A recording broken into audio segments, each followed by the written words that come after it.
There's a visceral thrill watching a cricket ball disappear into the night sky.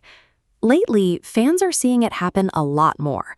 Over the last few years, T20 match scores have shot upward. Totals of 250 runs, once considered almost unthinkable, are now a regular occurrence. The primary suspect for this explosion is the BCCI's 2023 Impact Player Rule. It allows teams to substitute one player mid-match from a pre-declared shortlist of 5.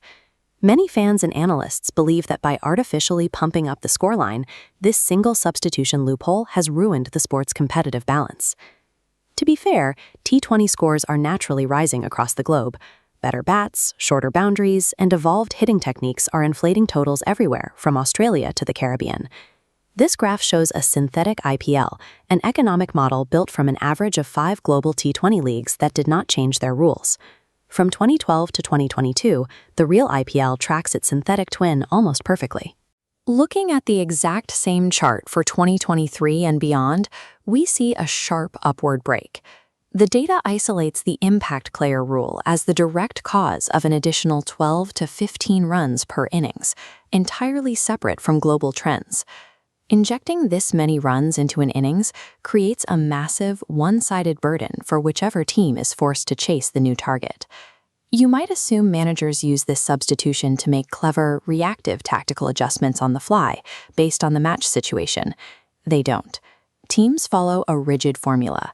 They field 12 players across 2 specialized half games, deploying one lineup perfectly optimized for batting and another strictly built for bowling. The player entering mid-match is almost universally a specialist bowler, someone like Yuzvendra Chahal, who swaps in for a batter at the innings break, bowls his allocation, and never holds a bat. This exact sequence happens in 90%. Those teams exploit the exact same loophole to carry an extra batter in their lineup. Because adoption is perfectly symmetric, the tactical advantage of playing with a 12th man is neutralized the moment your opponent does the exact same thing.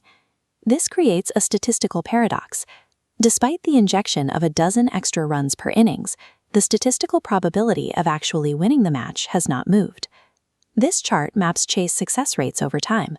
There is a slight drift from 53% down to 50%, but statistically it is unchanged. And the team that wins the pre-match coin toss, their win rate remains locked at exactly 51.8%, identical to the era before the rule existed. The reason lies in the economic structure of limited overs cricket. In the first innings, the extra batter's runs create a competitive externality. They inflate the target the opponent must chase. In the second innings, the chasing team uses their own extra batter to reach that higher target faster. That is a private benefit. It makes the chase more comfortable, but it doesn't add an extra win to the standings. The rule functions as a perfectly flat competitive treadmill. Every team upgraded from coach to first class, but the plane is still arriving at the exact same destination. Winning and losing stayed exactly the same, but the rule forced every franchise to tear up its old roster-building playbook.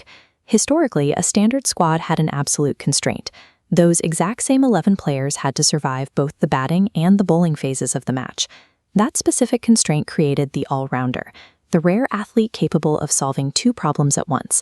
Players who could reliably bat in the middle order and bowl 4 overs commanded the highest auction prices in T20 cricket, but the impact substitute guarantees a dedicated, fresh specialist bowler for the second half of the game.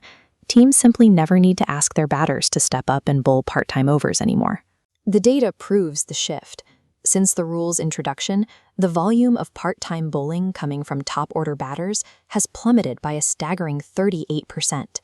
The BCCI engineered a rule to boost entertainment.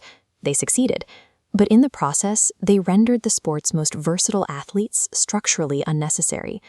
We are left with the tragic irony of the impact player rule.